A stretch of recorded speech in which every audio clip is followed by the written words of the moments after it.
Hey there, folks. It's Eli with Crypto Reborn. Big up today from L7.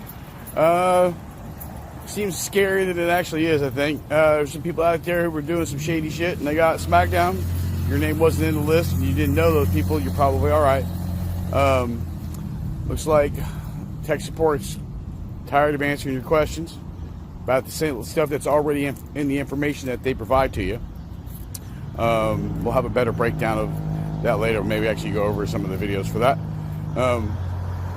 Looks like some people in Russian media have been smack talking them. We actually have somebody on staff right here that's fluent in Russian. She's watching some of the Russian alternative social media sites to see what they actually have to say so we can have the other side of the story. We'll give you an update on that one later. Other than that, talking about they've got their stuff down. They put it out there. As long as you get money, they don't really want to hear from you too awfully much.